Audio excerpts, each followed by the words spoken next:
Welcome to the Higher Ed Geek Podcast, where we explore the impact of EdTech on the student experience with engaging, fun, and relevant conversations that honor the wide range of work happening all across the higher ed ecosystem. I'm your host, Dustin Ramsdell. I've been working in and around higher ed for the past decade, focused on student support and digital experience.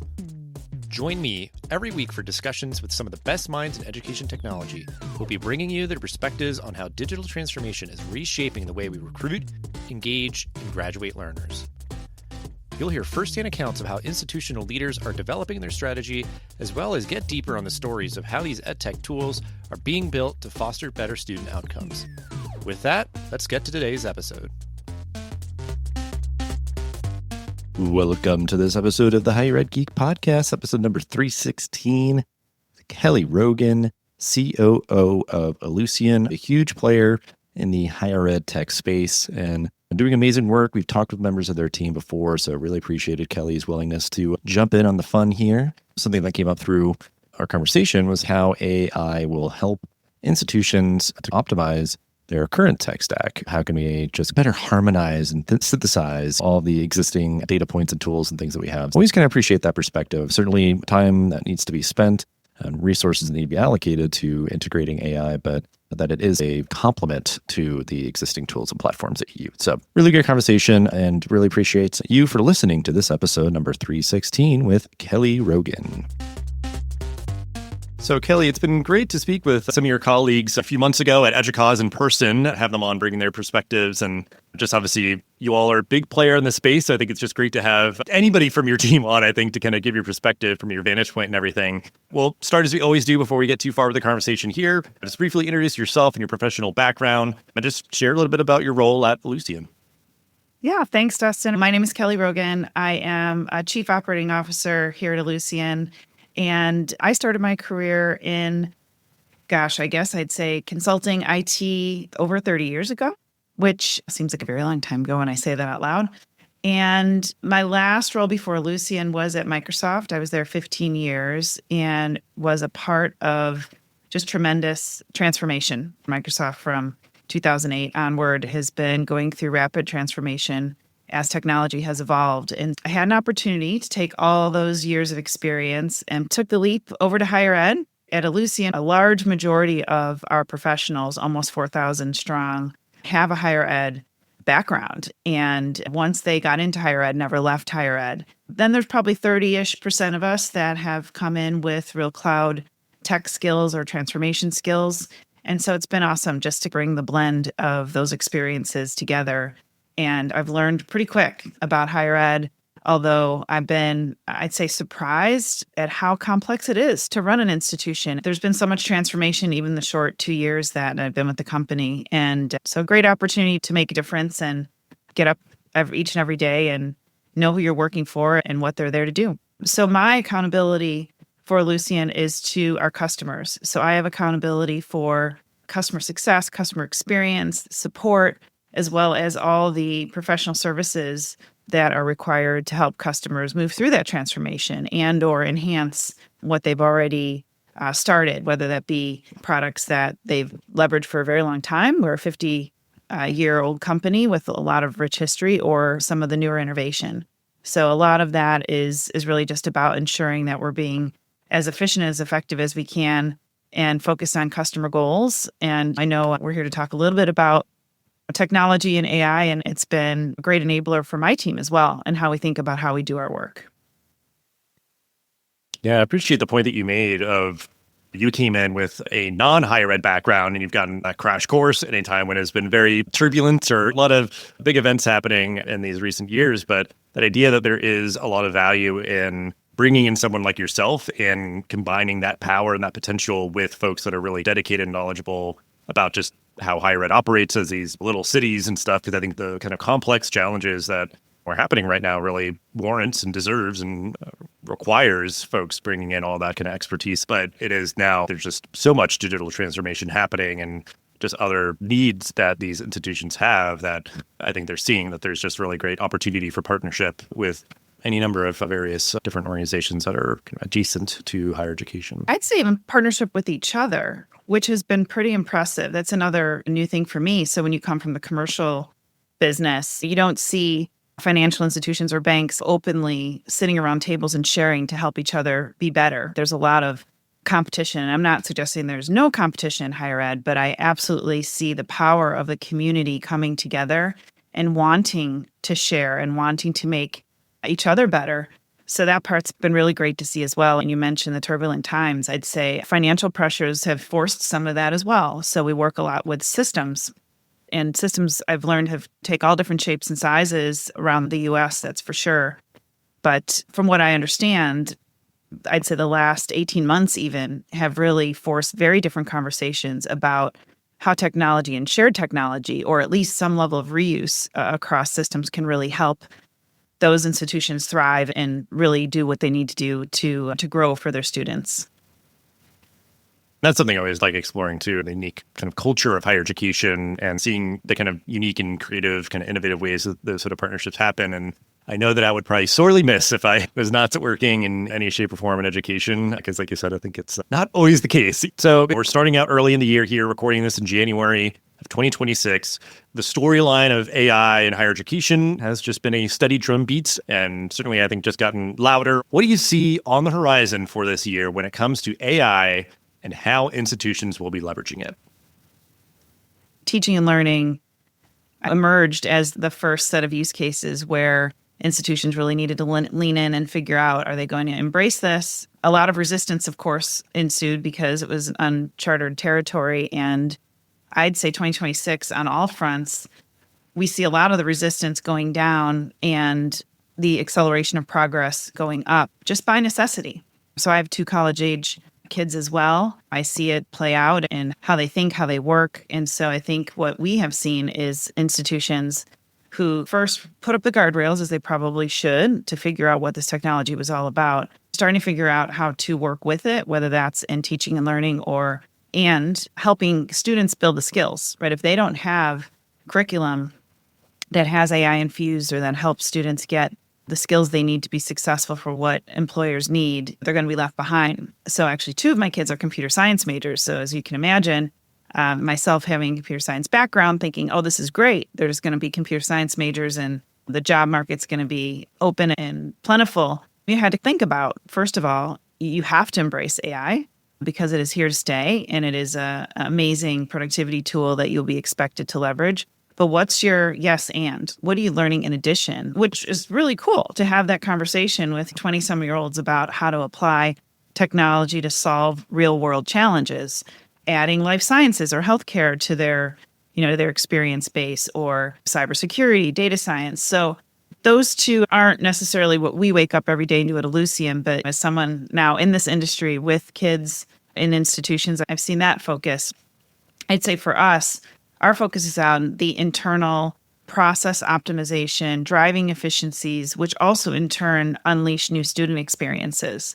And so we focus very heavily on how do we make sure that we have the most efficient way for an institution to run their business. Some cases that's, again, back-end processes that a student wouldn't see. In many cases, it directly impacts the student experience. And so advising is a big category there, degree planning, and thinking about, again, employability and how they support their students. I was just on vacation with my son, who's going to take a 5th year, and moving into graduate school opportunities and minors and trying to debate what to do, literally because classes start this week. And there's more data and technology available than the students have access to. It was painful knowing what I know to sit back and watch this happen through disparate emails to 5 different people and pulling together information when in reality, the data is there for that what if planning for a student to be empowered to do that for themselves. So then advisors can really add that real higher value touch that is required because they do need advice. That's why advisors are called advisors. But when it comes down to how many courses am I away from which minor, what would be the best use of my time if I'm going to be there for 3 more terms, it shouldn't be this hard. And I've heard too many horror stories of students that don't know that they're a couple of courses away from unlocking not only another degree or minor, but a job. And translating all of that is really just data, right? And so the technology, the data, the AI that supports it will unlock these new experiences. And so institutions just really need to prioritize that, would be my personal mission now, being where I am today here and seeing the tools that are available and seeing, again, the student experience is just not kept with the times. It's in need of an overhaul. Yeah, and I think that idea that the sort of process and the end goal has not changed, even though like we feel like AI has totally turned the whole world upside down, whatever. AI could be like the juice to supercharge that overhaul that you're saying, to have that just be a way more effective and efficient process for a student to register for their classes, to achieve their goals. The metaphor I thought of is that idea of you try to build a puzzle, and the idea that like the advice or something is, oh, you might want to start with the corners and do the sides or whatever. It's like, you could still build the puzzle if you were just chaotically just trying to like fit pieces together. It's probably going to take you a long time and just be like really unpleasant. You'll still get there. It's the idea that two people who just graduated with a MBA could have had vastly different journeys based on the advice and the tools and the platforms and just like the approach of the institution to create this kind of ecosystem around them that's, supportive and all of that. So I think that, in essence, for me, is that idea of we want our students to have pleasant, efficient processes to achieve their academic goals and all that. So just keep a very clear sort of North Star of that. And how do any of these sort of newfangled AI-empowered tools help us to get there and everything? So I guess that's my perspective, because I think that's the idea. We'll set with this next question a little bit, like the ingredients that are critical to enabling this sort of future of AI-empowered platforms and tools and everything. What is a recipe to pull all those together, cook up a beautiful stew of student engagement? Yeah, you said data. And of course, it starts with data governance. And first of all, it starts with setting a course for where you want to go to support that student pathway, right? So pathways, I guess I'd say, which are not linear in all cases, right? So the ability to understand the student at the core and enable them with the data that they can use throughout that journey, whether it's understanding and setting goals for themselves, and that will evolve over time and won't be stagnant, helping them create a plan that they can actually follow and do what if analysis if they discover something midstream that they want to explore or change. Across institutions, making it easier for students to transfer or to get the ability for reverse transfer credits is something that we're also focused on, thinking about that entire journey. Also keep them on track. So when they're in these programs, how to make sure, again, that the institutions use data to receive alerts and triggers to know who's at risk of churning out or retention issues, who's struggling and really does need that personal touch from an advisor or some extra help. Whether that be, we did a study on financial aid recently, and the impact, I think it was $5,000 was keeping a large percentage of students from continuing on. And we spent a lot of time on our financial aid products and how those also tie into the student experience and journey. And then ultimately, students are now, I'd say, lifelong learners. So how do you continue to build that experience for someone? We think about that kind of journey. And then the ingredients, of course, are making sure that we have technology that has enough standardization. So this isn't a custom experience of each institution, but also allow universities to configure what they need and personalize what they need. And once an institution's, yes, I want that, I need that, I see I have pieces and parts of the puzzle, to your point, I've got a few assembled, I've got a lot sitting on the side, it does go back to data and governance. I'll say data governance and then governance holistically has been a big conversation recently, because we have to trust what the technology is doing and trust AI, especially if it's generative AI and it is creating kind of new content off of your existing data. There's definitely a need to make sure there are checks and balances. There are ways to flag what is AI generated so that there's no mistake on that, and you can have the human in the loop to do the validation. And some of our customers haven't done much with their data in decades. I hate to say that, but it's true. And this is an opportunity for them to really understand and bring single sources of truth together, or bring data lakes together that have that governance around them so that they can trust what the technology is doing to help them, the users, or help the students.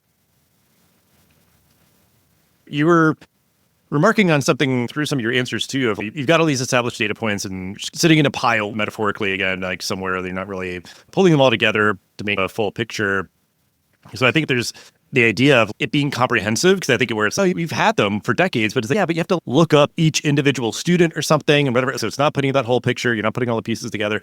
But then the other piece of the sort of like timeliness or the relevance, because it can be that those data points are really informative of all the courses that student is in, other kind of data points of how active had they been in the LMS or whatever else. And it just can appropriately attune like a flag on them of, oh, yeah, they missed one assignment in one course. That is not a all hands on deck sort of emergency intervention, but like you could also go into whatever that intervention is from that advisor, whatever, well informed, and not just be, because certainly I think the pitfall with any of the sort of AIification of all this would be like everything is just purely automated and tried to be presented as this is a person who's reaching out that cares about you. I was going to say the students are very comfortable with technology, much more so than the parents and institutions that are serving them. And I think the more and more we can empower them to chart a journey, yet get the help they need along the way, the better, right? There's so many examples, but this one that is about the ROI of education, right,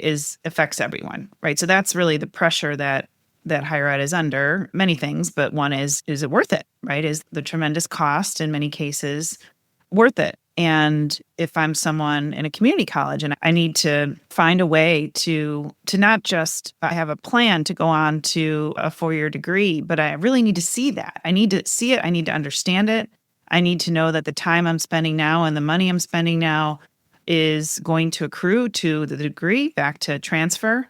And some innovation we've focused on very recently. I was surprised to hear that today many students submit for a transfer. They don't even know if the credits will count until after they've arrived at the new institution. That's just not financially, I'd say, tolerable for most families to take that risk and find out later that what you thought was going to transfer wasn't going to transfer. And at the end of the day, the common theme here is this is all data. This is just all data that computers can most definitely help translate and correlate and summarize and bring insights from and serve up across the board. And so many use cases, again, that are solving real problems that people are getting excited about. I was with a president from an institution that we're running a pilot with across a system. And this is community colleges with the 4-year institutions in a given state, that students moved on from the community college to the 4-year institution and didn't even realize, because of how laborious it is today to stitch the data, to bring the paper, to go back and forth, that students had actually unlocked another credential that you didn't even realize. Again, it's just data, but who really takes the time to do that, I think it's just too much time. It's too much time and too much effort. And again, it blocks students from getting the acknowledgement that they need that can help them unlock the next job opportunity. And so really focused on that data and that end-to-end journey, making sure that it is clean, reliable, stitched together appropriately. And then the humans that serve the students have what they need to take their job up a notch and get out of I have a question on a specific course and when I could take it and all those things that really should not be taking up human beings. If we can get the computers to do the work and you move on to the higher value conversations. The other area that we see a lot of interest in customers saying, we need this tomorrow, of course, is just data insights at the leader level. If I'm a chancellor or I'm a CFO in an institution, and today, to answer basic questions that I need to understand about enrollment and kind of overall financial health or retention, or thinking about programs and which programs I need to invest more in and which aren't is in high demand, is very difficult today. And again, it's just data. So I'm excited to see how that's all coming together in the form of executive dashboards that have natural language processing, where you don't have to know anything about technology or database systems, but you can ask the questions and get an answer back pretty darn quick. So that's been exciting to see people rally around this. And I think back to your point about the radical change, the resistance, what is this really going to do for us? It's really about those specific use cases. If you bring a specific use case with real data and real value and their data, it changes the conversation very quickly. It's, wait a minute, I can get that and I don't have to spend 2 weeks making disparate requests and people stitching things together that I'm not even still sure I can trust because of data being in many places.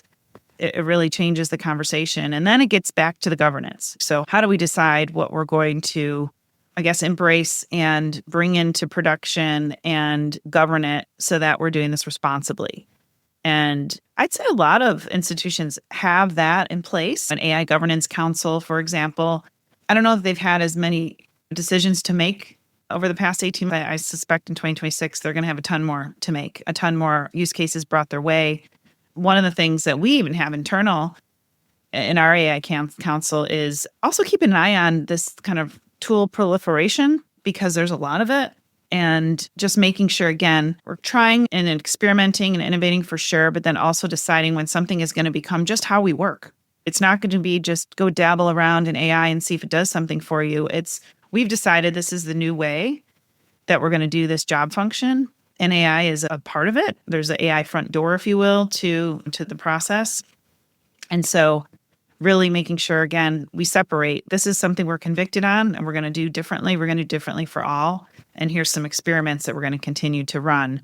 We have the security that we need in place, anything that we need to inform customers about where AI is being leveraged, holding ourselves to a high standard so we can continue to have the trust with our customers.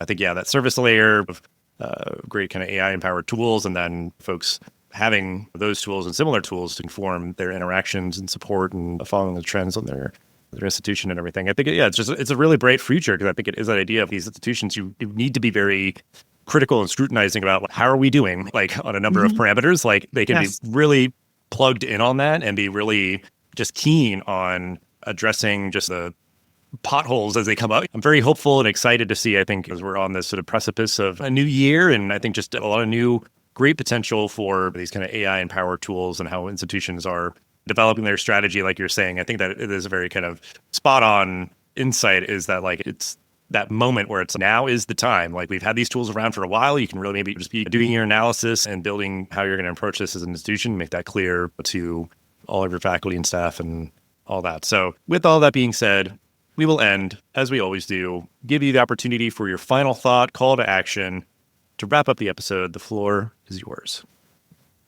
I'd leave this with 3 points. First, as we've been talking about, this technology is proven and it's ready to leverage. And I see 2026 as a year of embracing both modern platforms and AI and driving the outcomes for not just employees, but a lot of what we talked about here is students and their end-to-end journey. The data is there. We need to connect the data and drive to those outcomes. Next, I have this customer conversation all the time. It's really not if, but when to take this lead, to modernize, to embrace AI. And again, I'd say the time is now to future-proof your institution. And finally, in order to do that, of course, it's important who you partner with. And I know sometimes it's hard to even envision how to get started, how to make sure that you can take on these projects, modernization projects specifically, where some of this technology is 20 plus years old. And now with this new innovation, make real proper use of AI with confidence. And the partners you choose to work with really do matter. And I would be remiss if I didn't say I hope Ellucian is a partner that you look at as a trusted partner, as we know higher ed very deeply and have solutions that will serve you now and well into the future. And I'm offering up personal time if you have any interest in continuing conversations here. Again, as someone who's done delivery for a very long time and has a passion for higher ed, just look me up. Yeah, it's been a great conversation. I think, it is that moment now where there's like this opportunity. If there's so much that was ambiguous before, and then, okay, like it's more tangible, it's more formed now, AI and its potential and everything. Take advantage of this opportunity for sure. And just appreciate you being willing to have this conversation. It's an important one, and sharing all that you did, and we'll have ways to connect with you and Ellucian in the show notes as usual. But just really grateful for your time. So thanks so much. Thank you. Appreciate it. Thanks for listening to the Higher Ed Geek podcast. This show is a proud member of the Enrollify network, home to Higher Ed's largest collection of podcasts. Enrollify is where higher ed goes to grow. So be sure to check out our other podcasts, webinars, video clips, blogs, and more. Visit enrollify.org and subscribe for all the latest details and content drops directly to your inbox. Enrollify is brought to you by Element 451, the digital workforce platform for higher ed. Learn more at element451.com.